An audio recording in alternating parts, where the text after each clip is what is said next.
अब बात करेंगे बिहार की, जहां पर अपराधी बेलगाम हो गए हैं। हाजीपुर में पैक्स अध्यक्ष को गोली मार दी गई है। बड़ी खबर आपको बता दें, सुशासन की सरकार में लॉ एंड ऑर्डर का क्या हाल है और किस तरह एक बार फिर सवाल उठ रहे हैं, ये आपको जानकारी हम देंगे। बढ़ते क्राइम पर सियासी घमासान भी छिड़ा हुआ है। 24 घंटे में अलग अलग शहरों में वारदात लगातार देखी जा रही है। किस तरह से बिहार में ना तो पुलिस का खौफ है और ना ही कानून व्यवस्था नाम की कोई चीज बची है, क्योंकि सरेआम लगातार अपराधी बेखौफ होकर आपराधिक घटनाओं को अंजाम दे रहे हैं। तस्वीरें आपको दिखा रहे हैं हम कुछ, आप देखिए जरा। हाजीपुर में 21 अगस्त को किस तरीके से बाइक पर सवार होकर अपराधी आते हैं और कैसे खुलेआम अंजाम देकर वारदात को वहां से निकल जाते हैं। ये तस्वीरें बताएंगी आपको कि किस तरीके से अलग अलग जगहों पर ठेकेदार की एक जगह पर हत्या कर दी गई है। ये मोतिहारी की तस्वीर 20 अगस्त की आप देख रहे हैं। मुजफ्फरपुर में 20 अगस्त को इसी तरीके की एक वारदात की गई, जहां रेस्टोरेंट में फायरिंग की गई और फिर हत्या किस तरीके से यहां बेगूसराय में भी की गई है। 20 अगस्त की तस्वीर वहां की भी आपके सामने है। दारोगा की हत्या कैसे कर दी गई, तो समस्तीपुर में भी कुछ ऐसा ही हुआ। 15 अगस्त की यह घटना है, जब 15 अगस्त को एक दारोगा की हत्या कर दी जाती है। उसके बाद एक वकील समेत 3 लोगों की हत्या एक दूसरे मुजफ्फरपुर इलाके में की जाती है। तो लगातार ये क्राइम का जो ग्राफ है वो बढ़ता ही जा रहा है, क्योंकि वहां खौफ नाम की कोई चीज नहीं बची है। कानून व्यवस्था, सुशासन कहा जाता है। देखिए कि सुशासन है बिहार में, तो क्या ये सुशासन है, सवाल ये उठता है। और अब इस पर राजनीति भी हो रही है। बिहार की क्राइम फाइल्स भी जरा आप जान लीजिए। प्रदेश में अपराध के जो आंकड़े सामने आए हैं, जरा उन पर एक नजर डालते हैं। ये 10 अगस्त 2022 से 19 अप्रैल 2023 तक का है।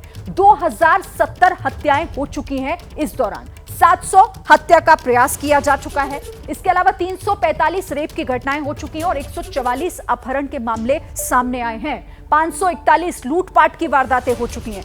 258 गोलीबारी की घटनाएं बिहार भर से सामने आई हैं। चोरी 599 मामले चोरी के हैं। 132 हमले हो चुके हैं और रंगदारी के 59 मामले भी सामने आ चुके हैं। और ये एमओएस होम के हवाले से हम आपको आंकड़े बता रहे हैं। 10 अगस्त 2022 से 19 अप्रैल 2023 तक किस तरह से लगातार ये घटनाएं बढ़ती ही जा रही हैं, ये आंकड़े बता रहे हैं। तो देखिए 2024 के चुनाव में अब ज्यादा वक्त नहीं है। ऐसे में बिहार में लॉ एंड ऑर्डर एक बड़ा चुनावी मुद्दा बनने वाला है।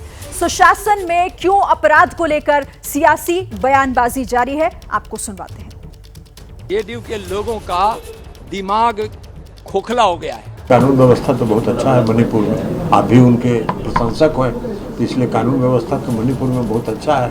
72 दिन के बाद FIR हो रहा है। क्या अपराध, बलात्कार, नरसंहार, ये बिहार के लिए एक सचमुच कहा जाए ये क्रूर मजाक है। गुंडा राज अगर जंगल राज कोई कह रहा है बिहार के बारे में, इसका मतलब जितने लोगों को।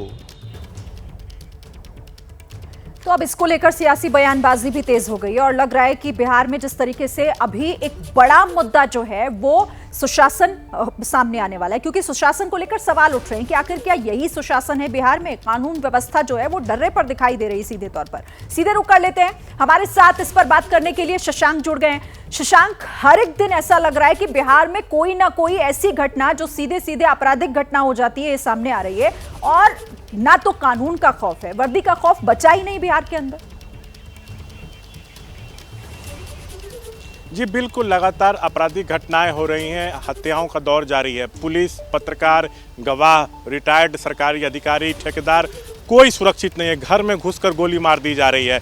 नीतीश के पास गृह मंत्रालय है, वही चीफ मिनिस्टर हैं। चाहिए कि वो वरिष्ठ पुलिस अधिकारियों के साथ बैठक करें और स्ट्रेटजी बनाएं कि कैसे क्राइम को कंट्रोल किया जाए, लेकिन वो ये नहीं कर रहे हैं। वो लगातार दिल्ली दौरे पर रहते हैं। 24 चुनाव के लिए विपक्ष को एकजुट करने में लगे हुए हैं। बिहार के डीजीपी हैं RS भट्टी। जब ये बिहार के डीजीपी बने थे तो लोगों को उम्मीद थी कि ये कानून व्यवस्था दुरुस्त हो जाएगी। डीजीपी का बयान था पुलिस वालों को, उन्होंने कहा था कि आप अपराधियों को दौड़ाइए, नहीं तो वो आपको दौड़ाएंगे। वो यही रहा है कि अपराधी जो है वो पुलिस वाले को दौड़ा रहे हैं। जो अररिया में पत्रकार की हत्या हुई थी, तो सुपौल जेल और अररिया जेल से हत्या की साजिश रची गई। गैंगस्टर जेल में बैठा है और बाहर गुर्गे उसके जो है घटना को अंजाम दे रहे हैं।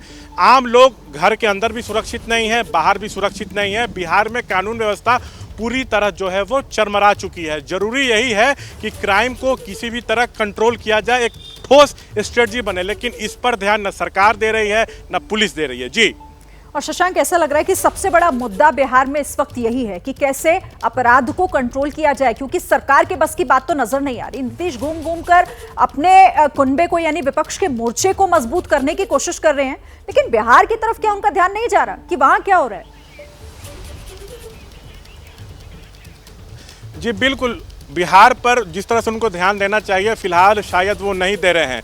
अगर टाइटली चीज़ों को लागू किया जाता तो इस तरह अपराध आउट ऑफ कंट्रोल जो है वो नहीं होता। ये भी देखना होगा कि जो घटनाएं हो रही हैं वहाँ पर डीजीपी खुद कितनी बार जा रहे हैं, इसका भी पता लगाना जरूरी है। हमने तो फिलहाल ऐसा भी हाल फिलहाल में जो है वो नहीं देखा है। पुलिस हेडक्वार्टर में मीटिंग्स होती हैं, लगातार मीटिंग्स होती हैं, लेकिन ज़मीन पर कोई सफलता फिलहाल मिलती हुई नहीं दिख रही है, क्योंकि अपराधी जो है वो पूरी तरह से बेखौफ है। नीतीश को भी निरंतर जो है बैठक करनी चाहिए। ये सब के बाद शायद जो है कुछ एक ठोस रणनीति बनेगी और ज़मीन पर कुछ सफलता मिलेगी, लेकिन आज की स्थिति ये है कि न लोग घर के अंदर सुरक्षित हैं न बाहर सुरक्षित हैं। जी, और मुख्य हत्यारों को पुलिस पकड़ भी नहीं पाती है। लंबा समय पैक्स अध्यक्ष की गोली मारकर हत्या की गई, साफ दिख रहा है कि बेखौफ होकर बाइक पर सवार होकर अपराधी आते हैं और मर्डर करके वहां से निकल जाते हैं।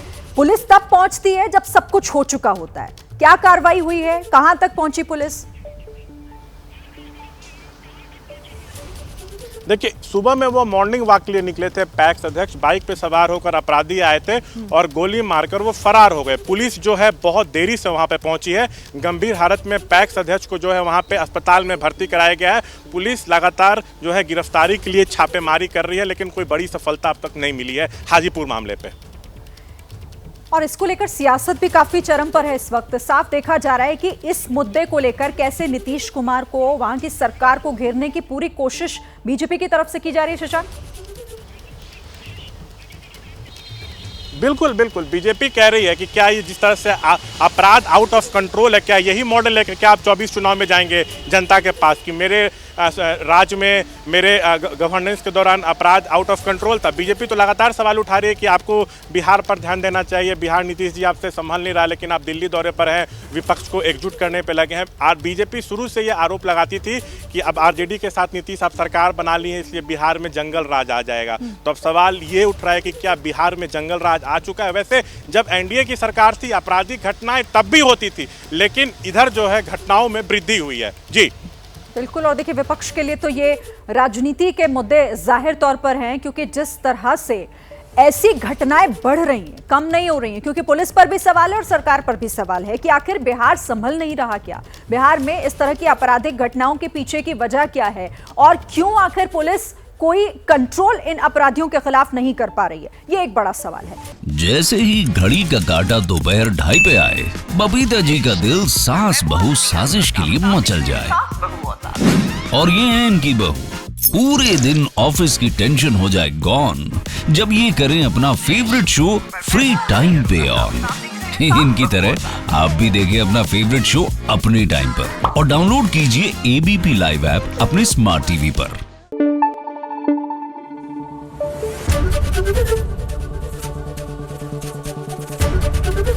एबीपी न्यूज आपको रखे आगे।